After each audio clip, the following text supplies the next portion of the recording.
Welcome, everyone. We know that some of you are just joining us in live in our virtual space here, but regardless, we're excited if you're joining us by viewing the recording. So just as a reminder, my name is Kim Tackaberry, and my colleague, I'll let her introduce herself Hi, I'm quickly.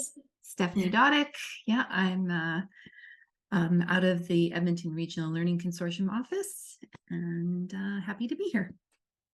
Yes, and I'm from the Calgary Regional Consortium office, and we are part of the Alberta Regional Consortia, 7 consortia across the province.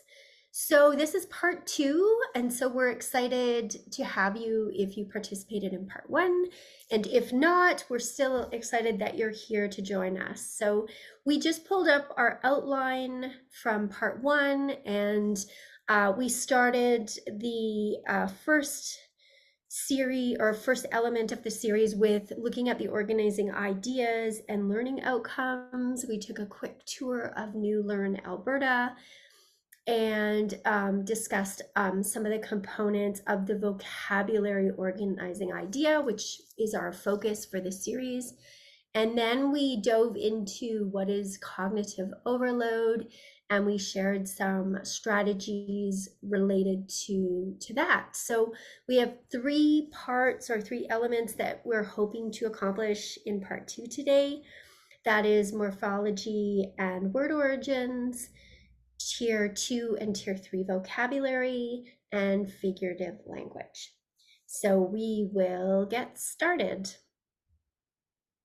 Because the organizing idea of vocabulary talks about word origins and knowledge of where words come from, I thought I'd just add a little bit of information about just a Coles Notes, well, even a shorter Coles Notes of the brief history of the English language.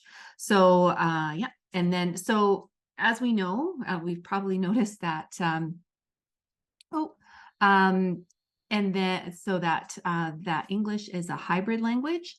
And I just see a comment in here that Patrick isn't hearing any sounds, but yeah, so he's just wondering about how come there's no sound. Okay, I hope oh, he's got it. Okay, so pardon me. So we've got, so English is a hybrid language, and the basis, like when English kind of started, it has that Germanic Anglo-Saxon that was spoken between the 5th and the 11th centuries in Britain. So, and then when the French came in, when the conquering Normans came in, so if you give another little click, and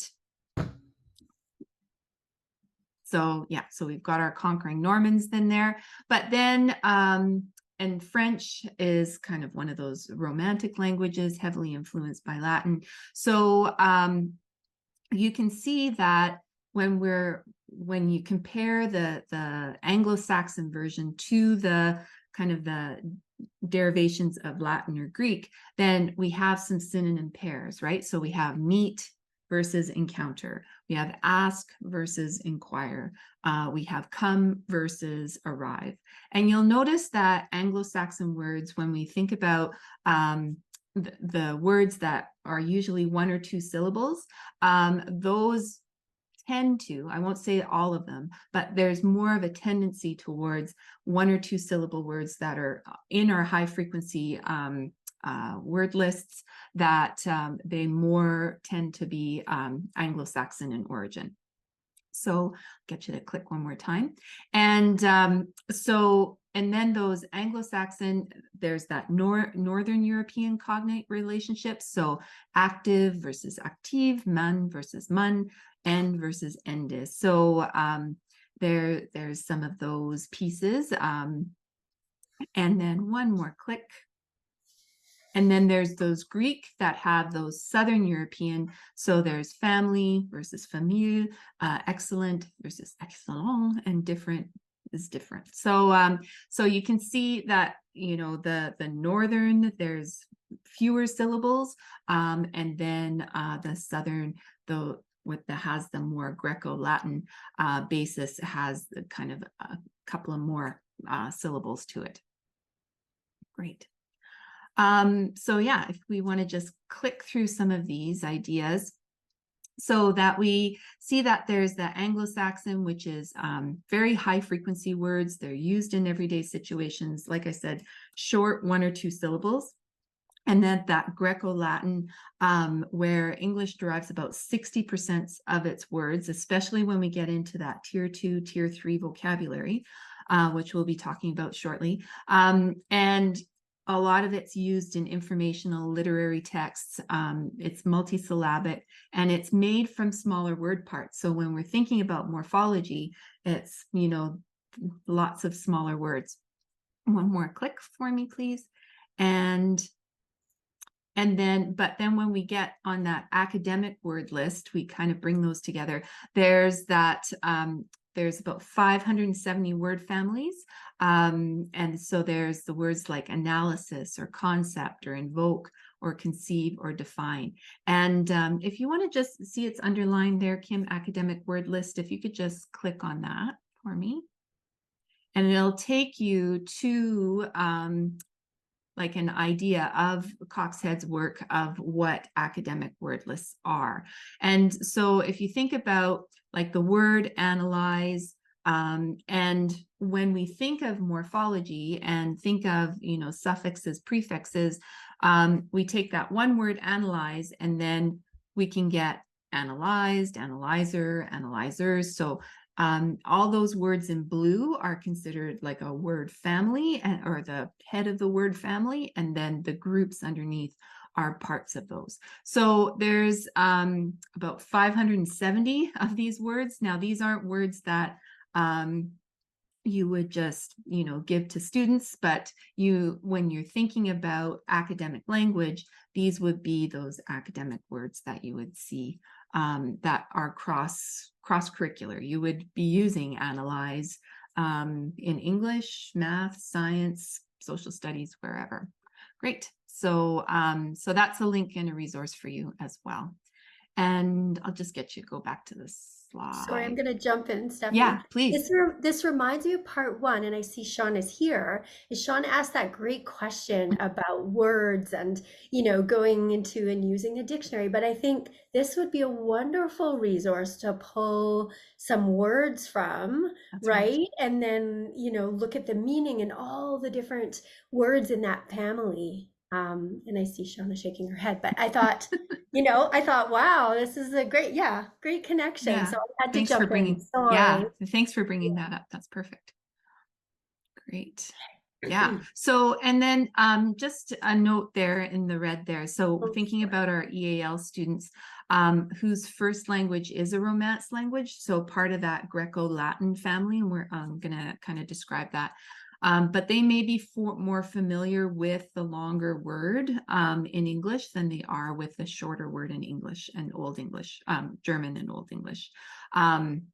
We'll talk a little bit about cognates. So like the word elevation versus height. So elevation, like in Spanish, they may know like elevación or however it's pronounced, but that may be something more familiar to them than the word height, even though we think that we're going to give them a shorter word so it's easier to understand, but it's actually, depending on where they're from, it may be more difficult for them to understand. So knowing where your students, like for an EAL student, where they're rooted in, their language is rooted in, just something to be aware of. That's all.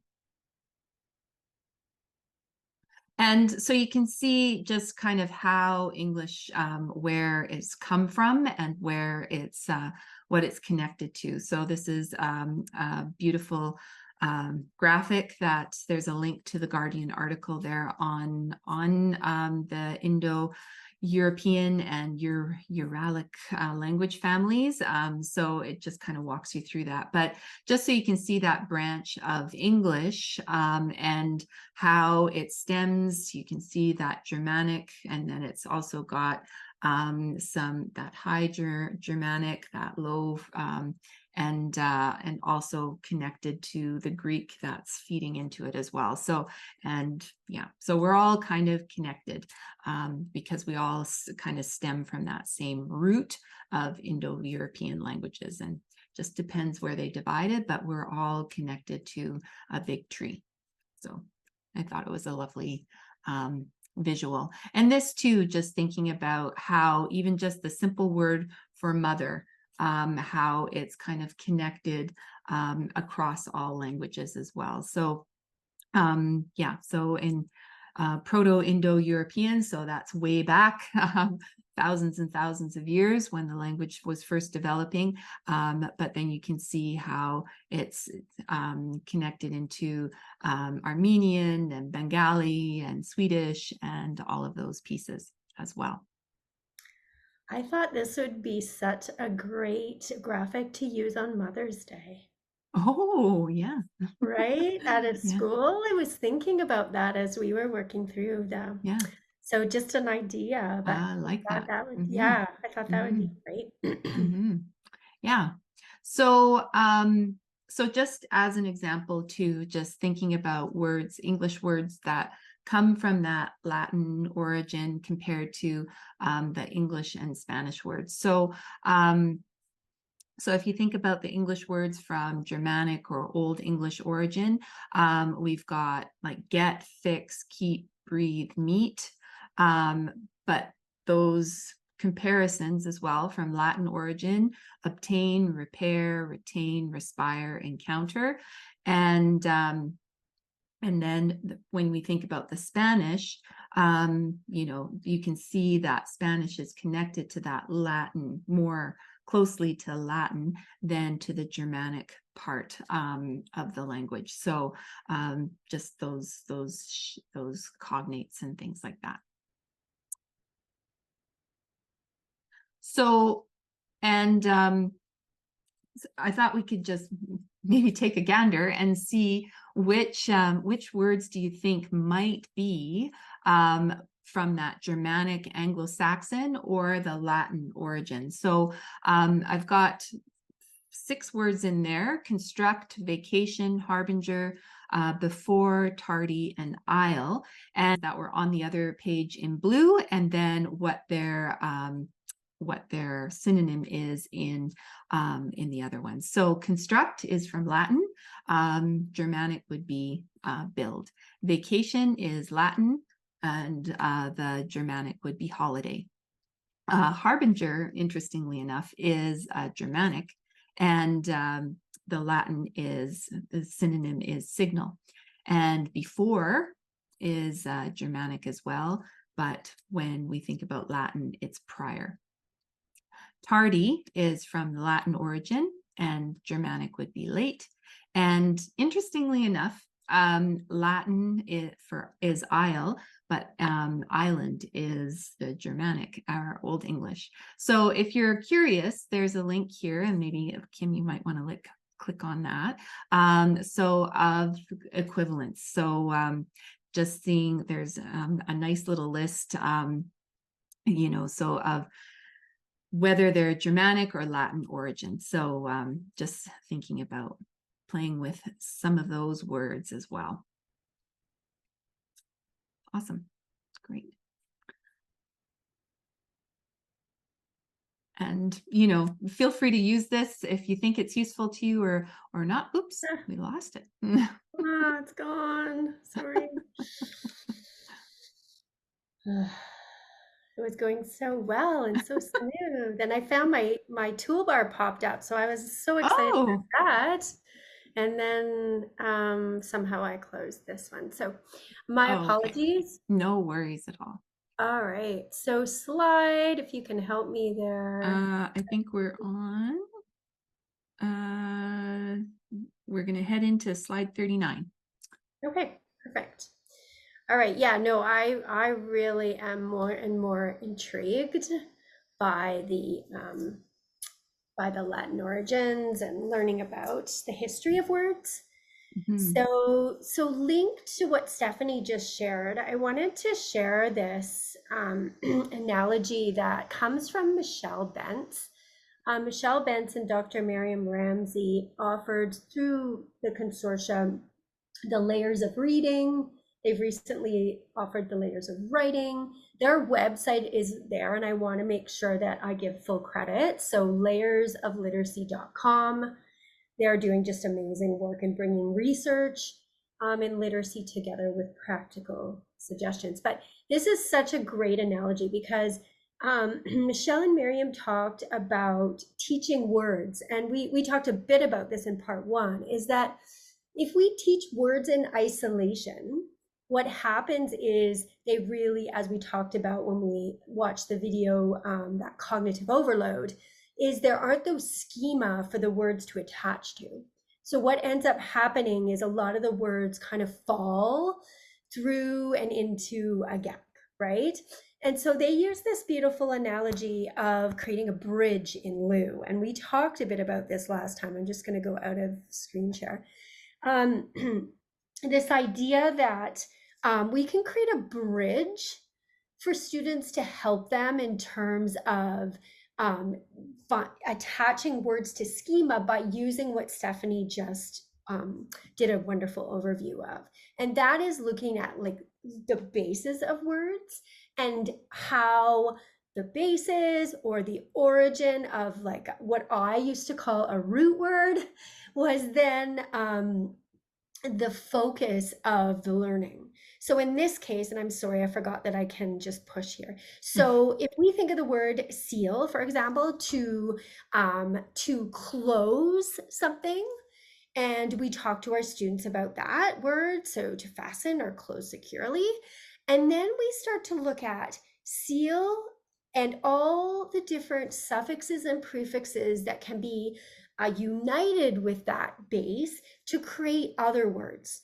So we start to look at, oh, well, reseal, unseal, it's sealable, seals, sealed, sealant, and on and on and on. We create this beautiful bridge for students. They've now, instead of learning one word and its meaning, seal, they've now learned, and I'm counting them really quickly, they've now learned 7 words, right? So they talked about that whole way that we can expand students' vocabulary and understanding by working with prefixes and suffixes, teaching what prefixes and suffixes are, how they change the meaning of that base. And so I just loved the magic of this. And I thought this is something that upon reflection in my own teaching, that I wish I had done more. And that is focus on teaching the meaning of a base and then getting the students to play with it. And so for this next one, I thought I'd ask in the chat.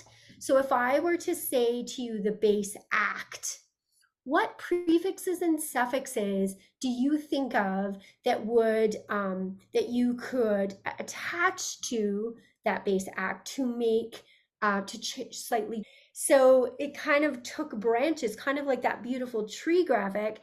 It just kept extending and extending, and there's so much amazing learning that can take place here. And to Shauna's point again, and I keep bringing up Shauna because it was such a great question, is using the dictionary, right? So the students can use their dictionary or their online dictionaries, physical or otherwise, to look up the base and the meaning. But then to start to play with some of these variations and how does it change the meaning?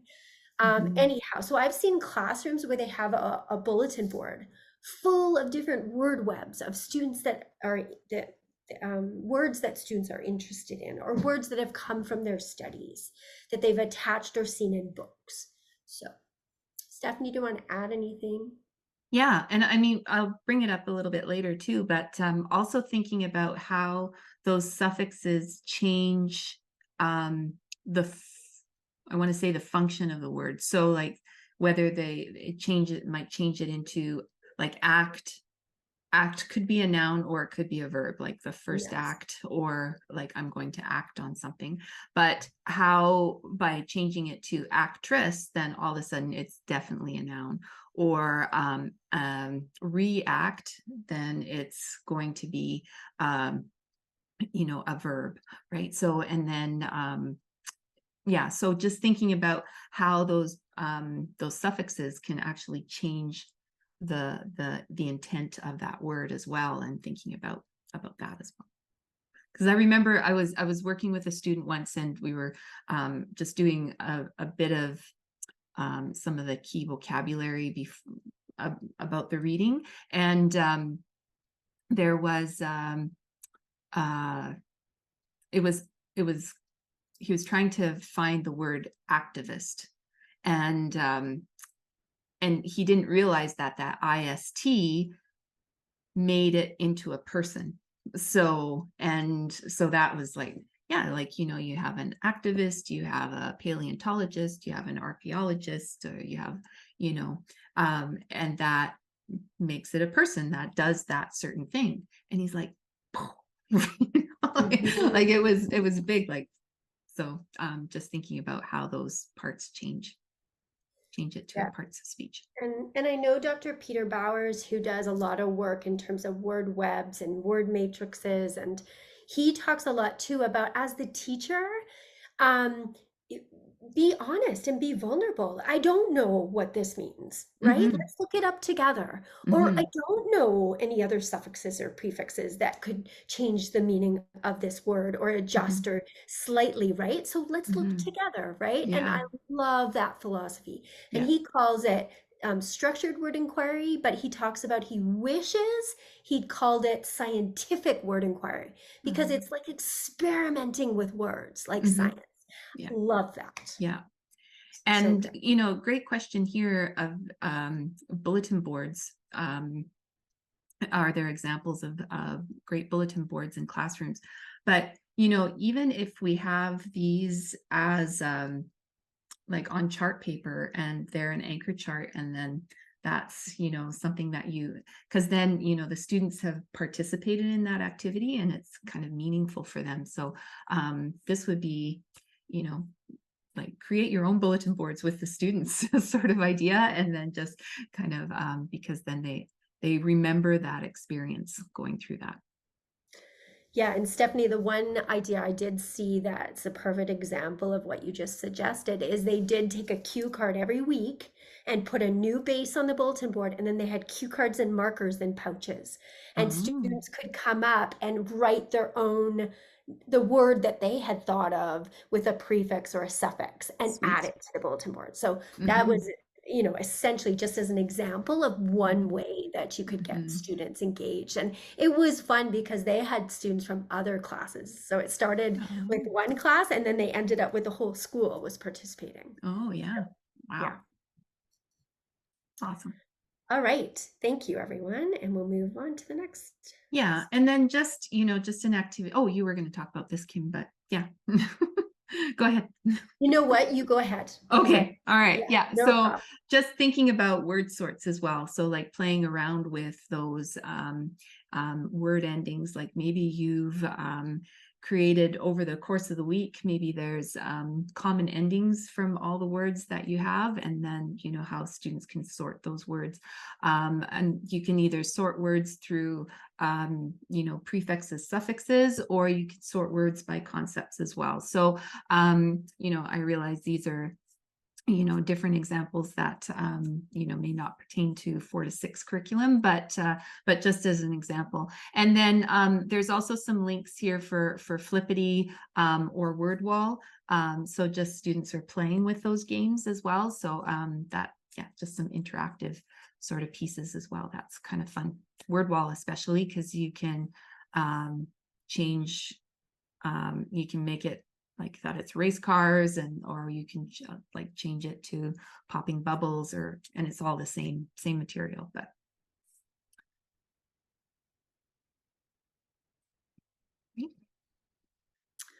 Okay, so this reminds me of when we showed in part one Esther Parks, where she was doing sort of that Freyr model, but she was putting video, like GIFs or GIFs, whatever, in of the different to show a video or an image, and the pictures are included here as well. And but what I love is added here are the parts and the meaning of those parts in the word. And I think that again is such a unique and amazing definition, or sorry, addition to this process. In terms of the word and the syllables, you know that phrase, everything we learned in kindergarten.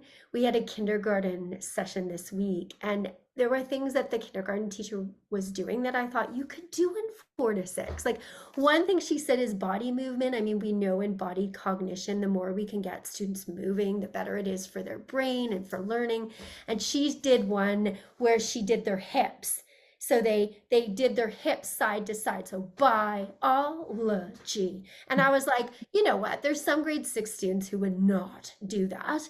But grade 4, you know, like, why couldn't you do something like that, right? Because we do know the typical ones, you do it on your arm or like you tap, or, but I loved the full body, right? Like every time you sway your hip, you're breaking it into another syllable. And so, anyways, I'll put That that was out fun. there for creation. I Do you want love to that. add anything, Stephanie? Yeah, no, yeah, I think that's great. Just move. Yeah, it's totally true.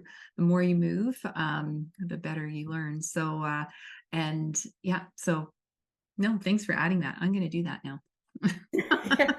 You could get into like some real good I dancing if know, like, you went with the yeah, grade 4 to 6, right? I'll wear my belly Um, dancing skirt. yeah, exactly. And I think I'll turn this one over to you. Did anyone want to contribute to ideas? Like, if you have any ideas, make sure to put them in the chat, or Mhm. you want to turn on your mic. Let us know. Yeah. I just wanted to, with this slide, just bring up, one of the outcomes there uh, in grade 4 is that the English language is made up of words derived from many origins. So I've linked in. I'm pretty sure all of those pictures are hyperlinked, but to where I got them from. But you can play around, like looking at how the Nintendo characters got their names, and how flowers got their names, how candies got their names. And then there's like a bad linguist joke in there too, but also thinking about just, the regular words that we use that are part of our vocabulary now, like gigabyte or toonie. Like, how did those start? And one of my personal favorite words that, maybe actually a lot of people might identify to, and maybe you've heard this word before, Schadenfreude. And the Germans are very interesting. It's an interesting language about how they can make up one word to describe so many things. And I think a lot of other languages are like that as well. So I'll bring it out later, but there's a book by Thomas Lomas, I think it is, and it's Translating Happiness, I think it's called, but I forgot to link it in here, but I'll get it to be sent out afterwards. But it's like looking at different languages and how they have one word to describe like an abundance of feelings, like, and that English doesn't have the word to describe. And Schadenfreude is a word that means that you get pleasure from someone else's misfortune, which is actually kind of sad. But so like, sometimes you're driving, like if you're in Calgary and you're driving down the Deerfoot, and or if you're in Edmonton driving down the Henday or whatever, and then you're just ticketing along and do and no problem, no traffic. But on the other side, there's traffic build up and everything, and that side isn't moving, and you're like, so you get kind of like, I'm glad it's not me that's over there. So that's kind of what Schadenfreude is, but unfortunately, but yeah. So, and I think sometimes we can kind of identify with that, but anyway, I'm speaking for myself, but also thinking about how you can incorporate, if you have students from other countries. Word column, what would its meaning be in the following disciplines, and how would that differ, and how would they be similar? Because students compartmentalize, right? I'm in math, now I'm in science. There is nothing in common. They are two totally different things. So it's great when we can bring words in and talk about their meanings might shift a little bit, but that English is across all disciplines. So I really think this chart is great. And it would be, is there an extension of this, Stephanie, where there's like multiple examples anywhere? Because I No, I really just like have those something couple you on there.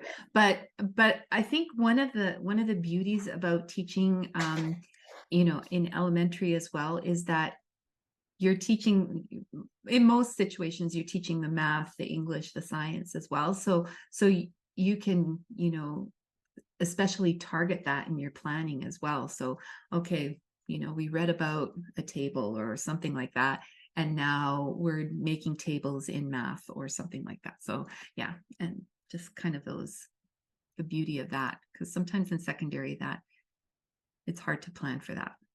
Mm-hmm. And stress that multi-meaning Mm-hmm. aspect. Yeah.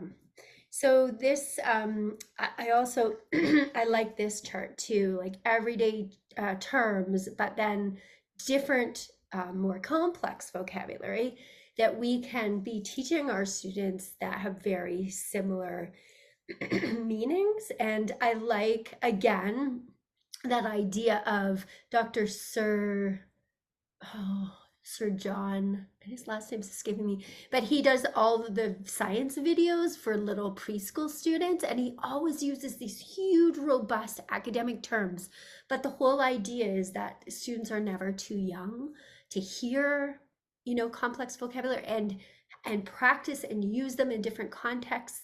So I like that you could, especially with English as additional language learners, use both.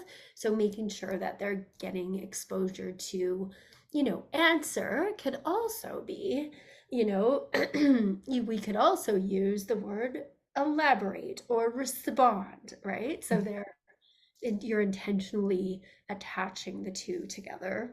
Mm-hmm.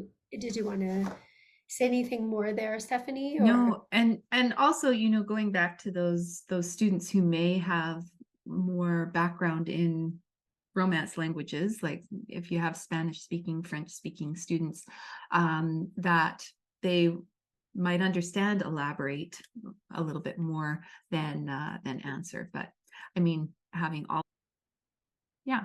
And, so thinking about that space as well, and thinking about word walls, how you can make them a little bit more interactive. This one in particular is great for the brick vocabulary, for your tier 3 vocabulary. And that it's very hands-on, something that students can have a visual to the concept as well. And I'll just get you to click there, Kim. So there's a link to an article about these interactive word walls, how to plan for them, how to set them up. And one more time. And then, earlier we talked about, when we were looking at act, or we're looking at seal, and how the endings really change that parts of speech.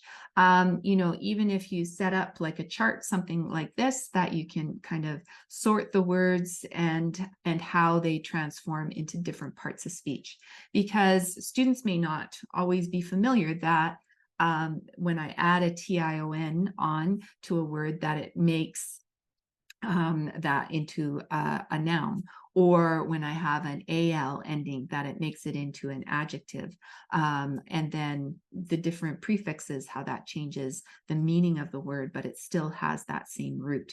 So so setting up even a chart, something like this, for to work through as you work through your readings as well, something as an idea. And I put a link in there too, if you want, that is just a digital version of this. So if you want to add something into your Google Classroom, if you have that, then that's something that you can play with. You can make a copy and adapt it to your own as well. And then, so I've also put some links in there of some common roots and affixes, just so that you have an understanding of what those meanings are and how they work. And I like, some of these I didn't know either. And I think I have a couple more on there too, Kim. There's PSYOPs. There's, if you're on Twitter, or formerly known as Twitter, there's Morpheme Mondays, and he has some different charts and graphics about different morphemes that you can go in and take a look at. And I think I have one for science as well. Yeah, so I've got some science root words in there as well. So that may be beneficial for what you're working through in your curriculum. Great. Oh, and then also some cognates. So just being aware of, those words that sound similar and mean the same thing in other languages as well. Great. And when we're talking about bricks and mortar language, sentence frames are another way to kind of build that academic vocabulary as well. And to support that academic language. So sometimes if you have like a visual, grade 5 science, in the old curriculum, maybe you're still using that. Maybe next year you'll be using the new one, maybe. But this is just an example. So if you're thinking about using a visual and then a sentence frame, then students can just say, build so many different types of sentences just from these different couple of sentence frames that are available to you. So, and then they're incorporating larger than, higher than, similar to, different than, and, just kind of really helps students. And then if they're sharing that, in, like Kim shared the last time, like a traverse line, or inside outside circle, or whatever it may be, so that they're hearing their speaking as well, and that they're having times practice, an opportunity to practice and get their tongue around the word cumulonimbus, and so that that they have an opportunity to practice those words as well. So tying the bricks and mortar vocabulary with sentence frames, and then talk as well. Great, thanks. And then, we talked a little bit about those transition words, those signal words that really help make our building.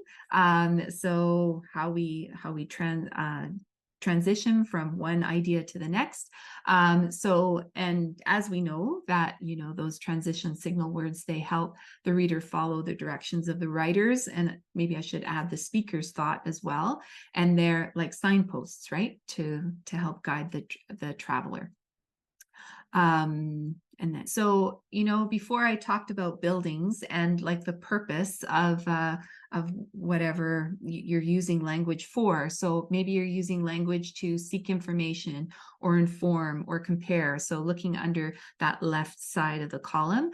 But then if you go second from the right, that there's also tasks associated with those language functions. Like if you're seeking information and you're asked students to define or count or identify or label, then there's also certain language structures and key signal words that students, should be familiar with in order to complete those tasks. So especially when you see it when you come to compare, like when you're asking students to compare something, so that they have some familiarity with the words however, or but, or as well as, or like you were saying, although.